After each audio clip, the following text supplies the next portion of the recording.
Welcome to the Spacious Place with Andrea Best, brought to you by CKJ Live. The Spacious Place is where you get to be who you really are. Not what your experiences say, not what your role as a wife or a mom says, not even what your job title says or doesn't say. You get to be who you were fearfully and wonderfully created to be. Join me as we explore the woman inside, the one who longs to be set free. Let's talk with women who journeyed and found themselves surrounded by endless amounts of opportunity. And at this point, they're unstoppable. So if you're ready to be you, truly you, make room, grab a pillow, and welcome to The Spacious Place with Andrea Best. Welcome to The Spacious Place with Andrea Best. Thank you guys so much for joining me this week. So this is the last episode of the Life After Loss series. And if you haven't listened to the first two episodes, make sure you go back and listen because, the conversation has been so rich. It has been so fulfilling. Last week, we talked about the healing in layers and pulling back those layers and just finding more healing. And that's what I've been experiencing through the conversations, through sharing my own story. So today I have a dear friend of mine as a special guest. If you listened to episode 4 of last season, you just know how much she means to me. Her testimony blesses me every single time I hear her speak about it. And I just really want to get into the conversation. So ladies, welcome Kristen Dean back into the Spacious Place. Thank you so much for being here. Thank you so much for having me. I'm happy to be back in the Spacious Place. Good. I'm so happy to have you, and especially about this topic in particular, because when God led me to kind of, have the desire to share and to talk about this and to have conversations about losses, you were the very first person that came to my mind. And I'm just excited to honestly hear your story, because I don't think I've ever really heard you speak about it in so much depth. So I'm really excited about the way that God is going to speak through you. I can't even express it. Can you just share with us what type of loss you experienced? Absolutely. So, first I want to say I'm extremely nervous. The reason that you haven't heard me talk about it in depth is because I have not talked about it in depth. With me and my husband, we talk about it from time to time, but it's easier because he was there. Right. So this will be something new. And I feel like God wants to open me up to begin to tell my testimony more. Yeah. So thank you for this opportunity. And I'm happy to do it with you because I feel like I'm just talking to a friend. Right. So, but the type of loss that I had was a stillbirth. Okay. And it was a very tough thing to go through, for sure. Yeah. And so I hear you talk about your son, TJ, and it really blesses me just the way you speak about him. There is so much strength I hear in your voice when you talk about him, when you reference his life and the way that his life had purpose. I can't imagine experiencing the type of loss that you did when you find yourself in that space of just experiencing that loss. A lot of times, we don't even really know what we need. What was it that you felt like you needed immediately after that experience? Well, you know what? I don't even know if I fully know how to answer that, because I don't think I could put my finger on what I needed, which is why you have to just fully rely on God. Honestly, I don't know how I would have gotten through that without the love of Jesus and his comfort. Because it was a supernatural thing. And I just have to put it that way because that's the way it was. This was me and my husband's first child. And we were just ecstatic about, being pregnant. He was a junior. That's why we would call him TJ. And I don't know. I feel like so you said what I needed afterwards. Yeah. Well, naturally speaking, I needed space. Yeah. I needed space, friend. Like my family loves me so much, and they loved him so much, and it was a loss for everybody. Yeah. But as you know, I'm the type of person who kind of carries people on my shoulders and helps people through their sadness. So I didn't have the energy to do that. Not that they were asking me to, but that's what I naturally do, Right. So I needed to separate myself. I needed to step back and just be alone. Me and my husband, we were just by ourselves. And I know that, like, my immediate circle, especially my parents and my sisters, they probably felt like we shut down on them. And I can imagine how hard it was for them too, but it was definitely, you just don't know how to navigate through something like that. Right. And that everything just feels so raw. I just feel like during that time, how do you think that you conveyed that? I know you said that they probably felt like you kind of shut them out, but how do you convey that to them? Or how did you guys convey that to them, that honestly, we just need space right now? Was it just, no phone calls, or did you kind of have a conversation like, we kind of need you guys to give us some space right now? No, it was never a conversation. I was just so quiet. And I think you mentioned earlier, like, you could hear the strength in my voice, like when I talk about TJ, but I think for a long time I operated in the strength of Kristen, and I'm naturally a strong woman. That's who God made me to be. But there's a difference between operating in the strength of yourself and operating in the strength of God. And I really had to tap into that, which I don't think I ever fully had to tap into that. I feel like that was the first very traumatic thing that I went through in life. So it was just, it was a difference. And I never had a conversation. I feel like I'm the type, which, we kind of talked about that, like, in the first season. Like, I'm the type that needs to process, and even when I'm going through something minor.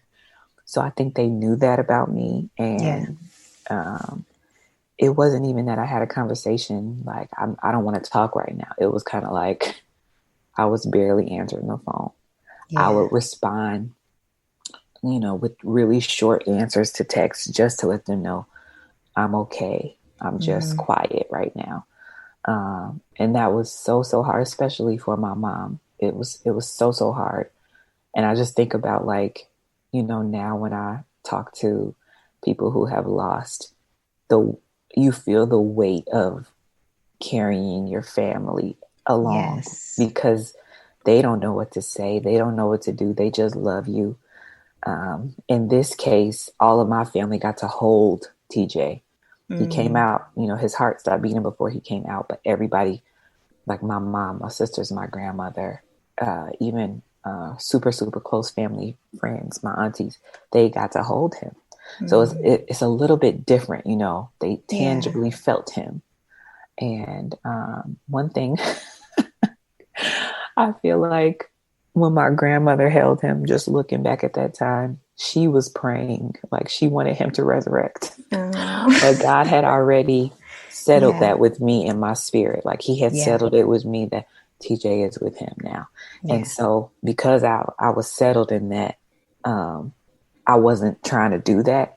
A church folk will be like, well, you don't have faith that God can do it. And yeah, he can. But I felt settled with it. So, yes. I recently watched an episode of Black Love, and they featured a family, a couple who had recently lost their child. And they were explaining how they were understanding that everyone around them was grieving as well, and just how to interact with them, knowing that we're grieving, but you guys are also grieving too. And it makes me think about you when you just said, your family got to hold TJ, and how was that interaction with your sisters, with your parents, with your aunts, knowing that they were in a type of grieving process as well? Like I said, it was really, I've never talked about this before, so I'm having to really ponder about that. But I really feel like I was still very quiet. There was a known love and a known trust that I had with my family, to where they allowed me to be in whatever space that I was in, because I was just so unbelievably shocked. And I was just, but like at the same time I had peace. So it was just a strange time. And I think, my mom and my sisters, like they are very, they love hard. And Yes. so that makes me a little emotional, because I know that they were probably so concerned. Yeah. Just with me, as well as, like you said, grieving the loss of TJ. And it's a lot to carry. I imagine it is like when a friend loses somebody close to them. You love them so much. You love the person so much. You're not feeling exactly what they're feeling, but you still feel so connected, to the situation, to their emotions, to everything that took place. And, I used to joke, like, I will almost prefer to be the one going through the grief as opposed to someone that has to take care of somebody who's going through the grief. Yes. Yeah, It's a lot. One thing you said was you felt shocked. There are so many emotions that you go through after experiencing such a great loss. Some of them we can even be embarrassed or even shocked that we even feel. What were some of the emotions that you felt that some women who are experiencing loss right now may be feeling embarrassed or ashamed that they're feeling them?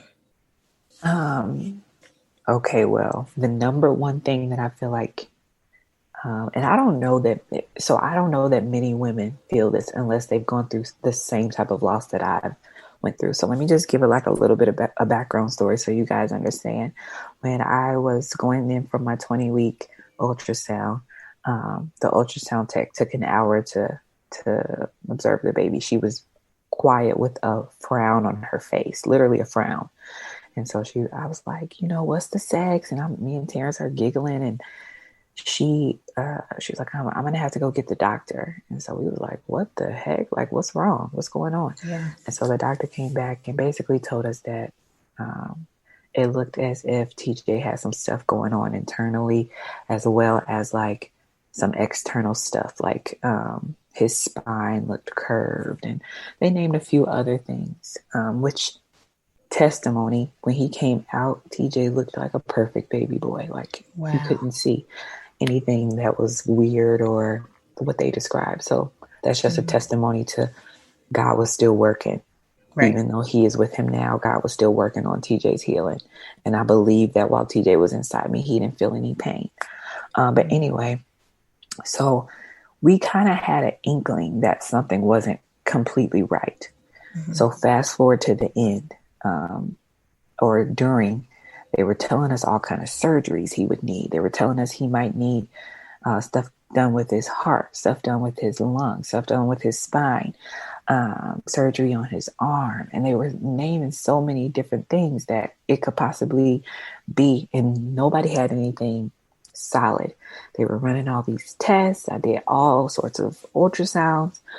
So in the end, and this is a prayer I prayed, and this is where the shock value or embarrassment, not shock value, the embarrassment or, what people might, I guess, judge.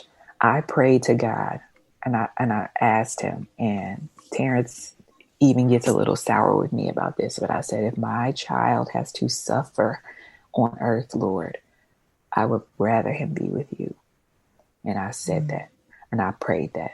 And that does not mean that I didn't pray for TJ's healing. That does not mean that I didn't want him to live, but it just meant that I felt like God gave me the grace to handle that TJ is now healthy and whole and a whole person, no pain, no suffering with him, as opposed to here on earth suffering, getting all kinds of surgeries. The toll that takes on a baby's body, as well as the toll that I knew it would have taken on me and Terrence. I just didn't have a desire to do that. And that could be a little embarrassing, or you don't come out with that. Like, people like, so what? You pray for your baby to die? Like, no, that's not what I did. But I just knew that I didn't want him to suffer. I knew that. And so in a sense, that kind of gave me peace when everything happened, because I'm like, okay, God, so you're telling me that if he would have, lived, he could have possibly been suffering or in some sort of pain. So yeah, and that's just so powerful. That mother's love. I mean, it just like no other, right? It's just consuming, and it's so immense. Now, you experienced this loss, and you and your husband are, grieving with each other, and you're holding each other close. And time goes by every day. Time goes on. Now, how do you find yourself mentally? Like, what space were you in mentally as it seemed like kind of life was moving on around you? That's a good question. I feel that me and Terrence were like in this bubble of protection, like from God.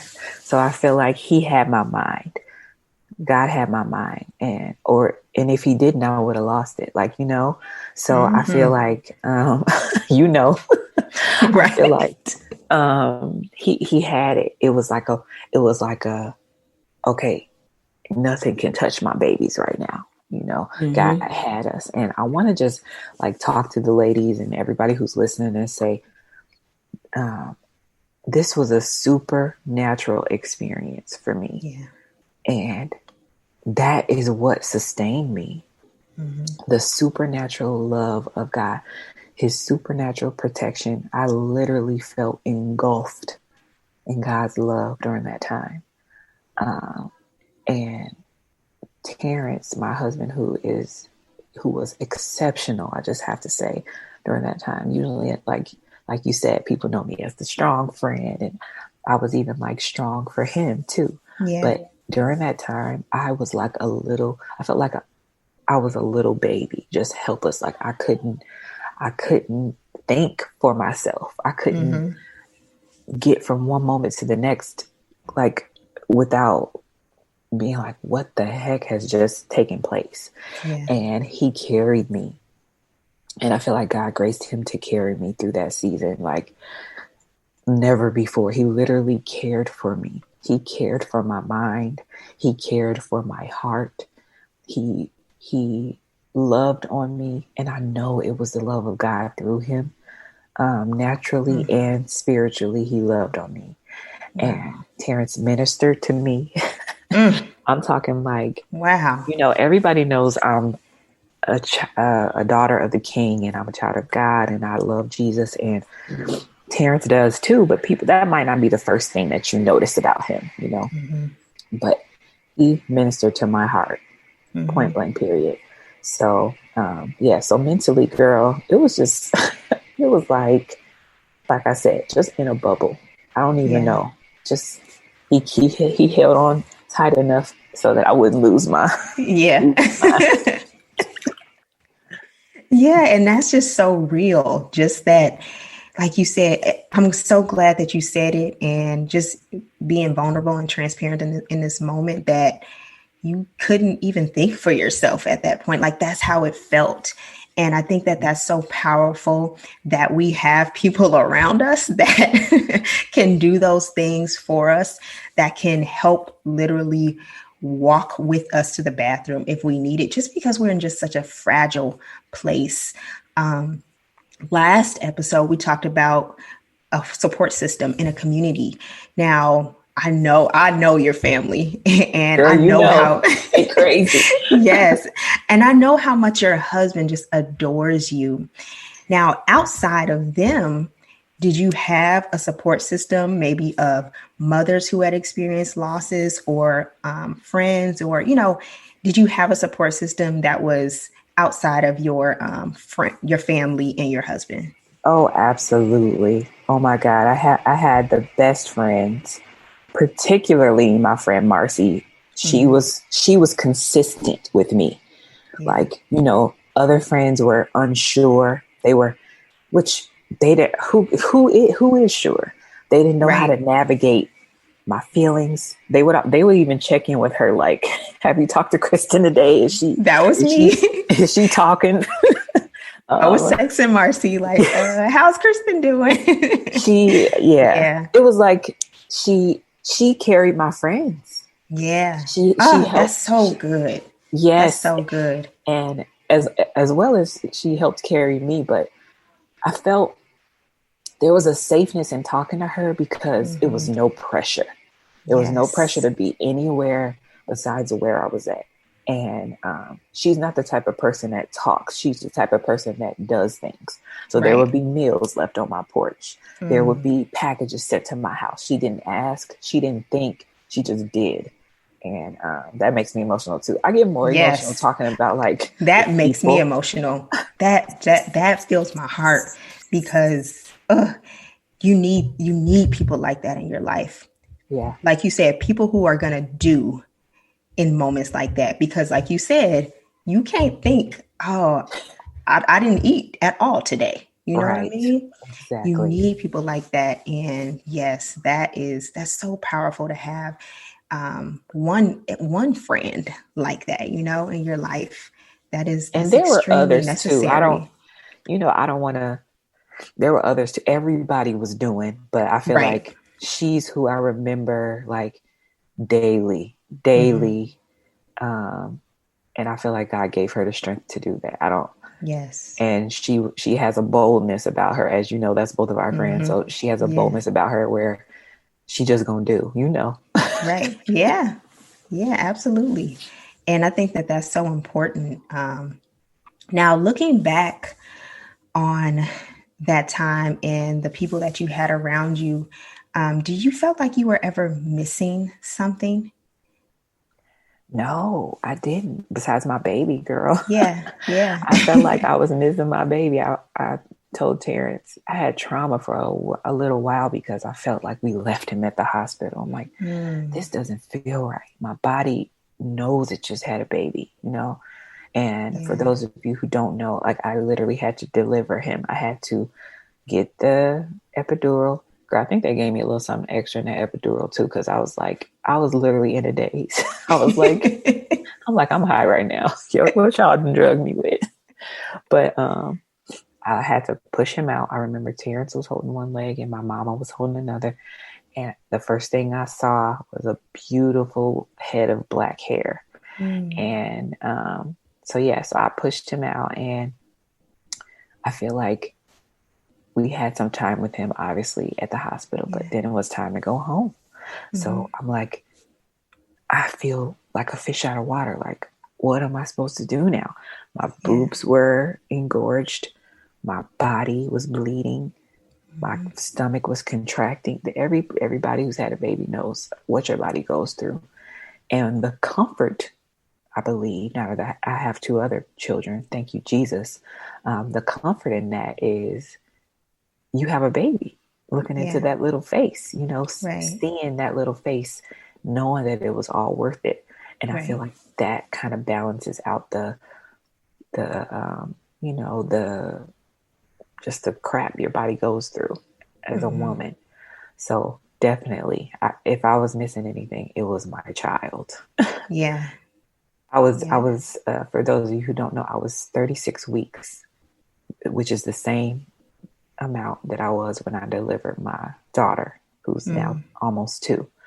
So my baby, he was a baby. It wasn't Yeah. like, in every stage is a baby.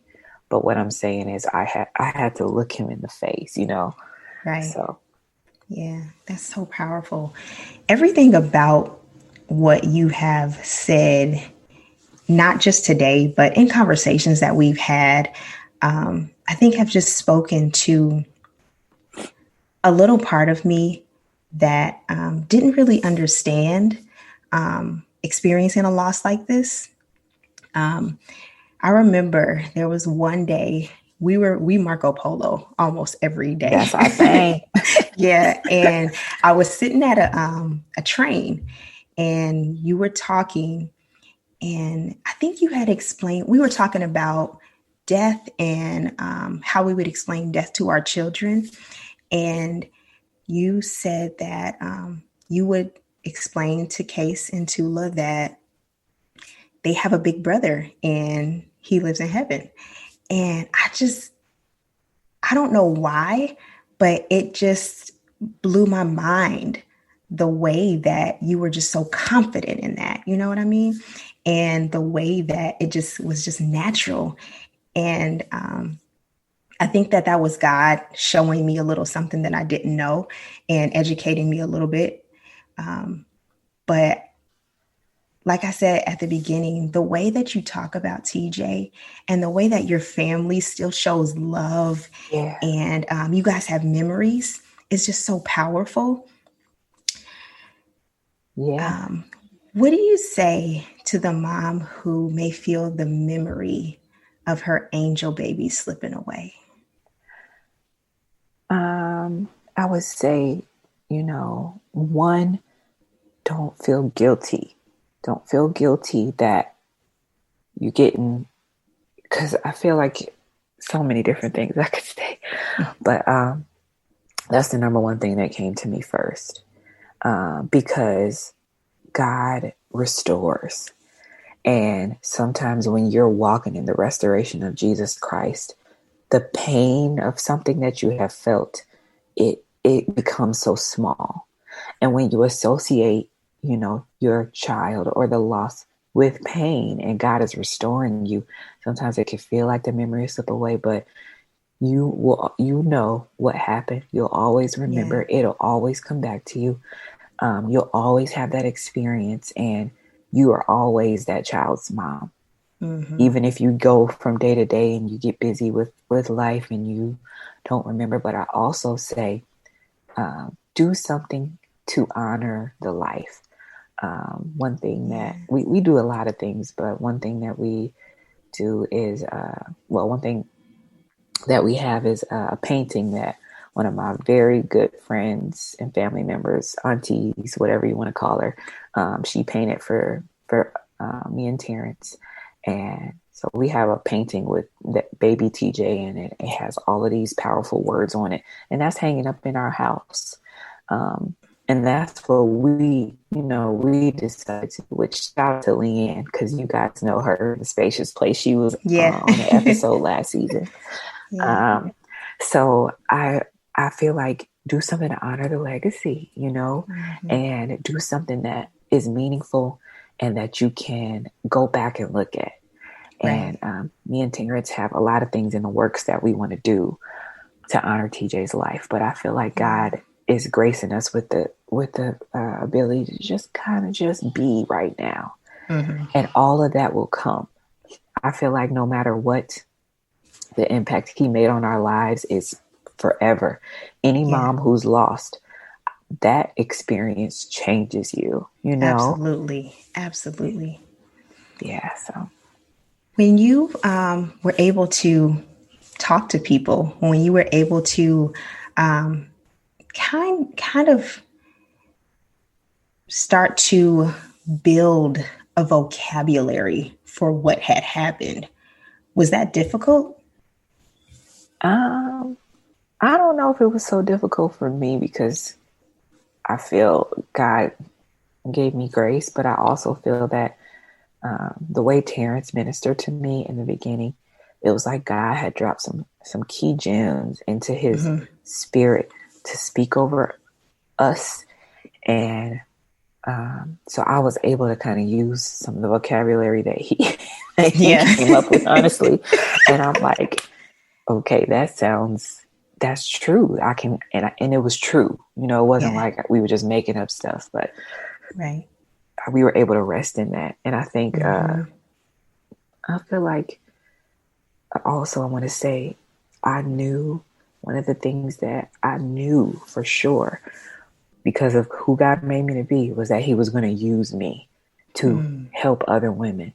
And it's probably been about 6 or 7 women. Some I don't even really know that well that I've been Yeah. able to speak life to, whether they're going through the pregnancy part after loss or during the loss or Yeah. just trying to grab hold of something, you know. Mm-hmm.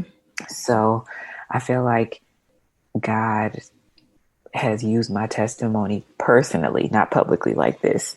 Absolutely. But that gives me so much peace and joy to know Mm-hmm. that my life is helping another woman through her pain. Like that is huge for me. Yes. Huge. Yeah. One of the things that you did after we had our miscarriage was, I think, maybe a couple of days after I had passed the baby, you created a group me, and it was called Moms of Angel Babies.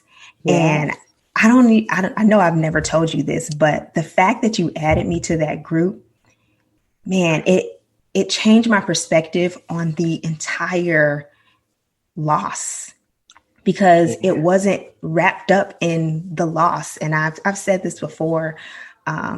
It wasn't all wrapped up in the loss. I was still a mother to this Right. child. You know what I mean? And the fact that you just named the group Moms of Angel Babies was just amazing. And so I'm just so thankful that God has been using you, not only for me, because Lord knows He been using you for me. I mean, y'all, Kristen was the one. Like we were talking about earlier, how Marcy was that for you. You were that for me. I was That makes me want to texting. cry. Yes, I was texting Kristen in the hospital before we even knew that we had lost the pregnancy, because I know that Kristen, when I text Kristen, I need you to pray. That's all I have to text. Exactly. And I mean, both times I was in the hospital, I was texting Kristen when I got home. And there were even times, like you said, when you just don't have the words, but you sent me Marco Polos. You still sent me texts. Even if I didn't send a video back or text back, you still, made an effort to reach out. You stopped by my house and dropped me off a card, which I look at every day. I forgot about that. Oh, whoa. Yes. See, that's how I know I was operating in the Holy Spirit because I don't even remember. But your testimony, and I always think about that when I think about our friendship. And that's TJ's life, and the purpose of his life is definitely one of those reasons that I feel so connected to you. And I'm excited for the next question. And it's actually going to be the last question that I ask, unless you want to share more, because we ain't got to end, girl. But I want to make sure that I ask this question because I'm so excited to hear your answer. I want you to tell me about TJ and what his life means to you. Oh boy. So TJ was my hero. Period. Like end of sentence. I feel that he came with a purpose, and I want to make that clear. Moms who have lost, who have experienced loss, there was purpose. And I feel that he fulfilled his purpose. He came quick and he went and to be with God. And he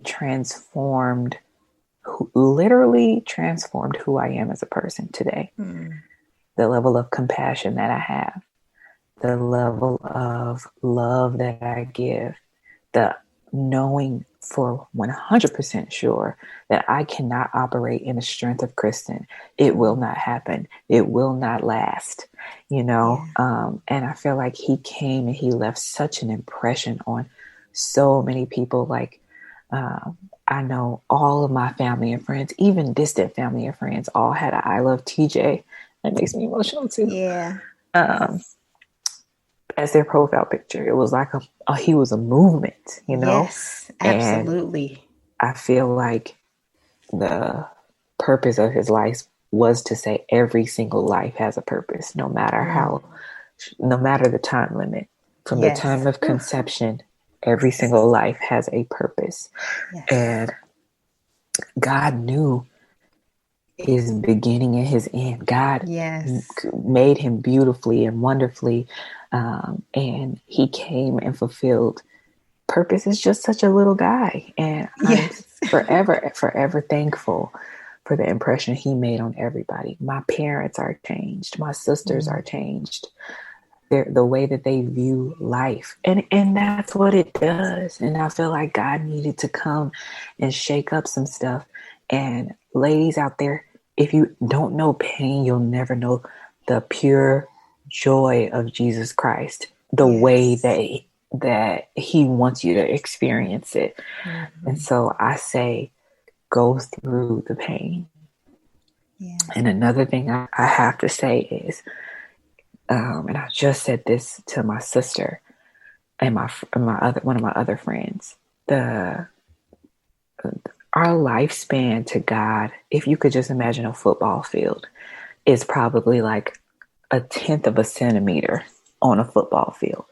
God can see what your next is. He can see what's coming for you. He knows that. He knew that in the moment I lost TJ, literally, I was pregnant a month and a half later with Case. He could see me holding Case as he allowed TJ to elevate with him in heaven. He could see me. Powerful. Yes. He could see me holding Tula, which is my daughter. He could see them, their little feet trampling around the house and junking up my house every day. He knew the joy that was coming. He knew that if daughter, you just hold on. I got something good for you. I got something great for you. Yes. Hold on. Don't let me go. Go through this pain, feel this emotion, feel what it is that's coming up. Let it out, you know? And I feel like a lot of times, you know, as women, we try to keep it moving. We try to suppress it. Yes. And then it just like all spills out. Like, lean into what you're feeling, ladies and husbands. Lean into what you're feeling. Let that emotion engulf you and let God transform it. Give it to him. Because there's nothing like the peace of God when you know he'll keep you in that way. Yes. It's like other things I have faced. It's kind of like, okay, yeah, but God has carried me through hell and back. So I'm going to be all right. We're going to be all right. And it's a blessing. So that's in short what TJ's life means to me. And I will forever be impacted. And I thank God for all that is to come. There is things. I was pregnant with TJ, but I was also pregnant with more purpose, with more testimony, with more love, with more experiences that I can share. And you know, we often forget that God has placed us here not to just be in our own little cute life and have our little babies and do whatever. He has placed us here to be used, to touch people, to serve his people. Yes. And I am not living out who he called me to be if I'm not doing that. And TJ changed the game. He came and changed the game because I will never not feel like my purpose is to serve others, period. Right. It's not about me and my little life. Yep, I heard that from the Lord the other day. Girl, it ain't all about you. It's not. You be so blown too, like, okay. Right. But I love what you said. You said this little guy, I mean, came and changed the game. And that's just so powerful to me because there are mothers out there who have experienced a loss, the various types of losses of pregnancy and just the losing of children, period, who need to know. They need to know that their child's life has purpose. You know what I mean? And I'm so thankful that you have come here and shared with me, because it's, it's just us, and people will listen, but this is just a conversation between us. And I want to ask you if there's anything else that you want to share with mothers, women, fathers, if there are any fathers listening to the Spacious Place that that could bless them. Anything the Lord is speaking. Okay, I have to talk fast because my child is crying in the background. I want to say, kids in the Spacious Place. Joy comes in the morning, people. Yeah, it comes. Hold on. Don't feel defeated. You can get through this. God has equipped you, and you can get through this. Period. He has you. And they feel like he's far away, but he is not. He has you. And so I just want to say, lean into the Lord, hide in him. That's the only way. Like that is just so important to know. Like God will carry you. And if you don't have anybody and you're feeling alone, ask him to send people. Ask him to send those people around you. All right, I'm going to stop talking now because she's going crazy. Okay. Y'all, thank you so much. I want to thank my friend Kristen for not only just being here, but being who God has created her to be and leaning in. She said lean into that. She always does that. And she always has a way of just touching my heart in a way that I didn't even think she could. So thank you, Laura, for using Kristen. But ladies, I'm so thankful for this season. I am so thankful for this series, Life After Loss. It's been so powerful. I'm excited for what God is going to be doing, what layers he's going to be pulling back, what type of healing is going to be experienced through listening to these conversations. Thank you, ladies, for listening. Until next time, this has been The Spacious Place with Andrea Best. You've been listening to The Spacious Place with Andrea Best, brought to you by CKJ Live. Psalm 118:5 says, "When hard pressed, I cried to the Lord. He brought me into a spacious place." Come back and join me as we make more room in our lives to be the women we were created to be. Let's live in the spacious place.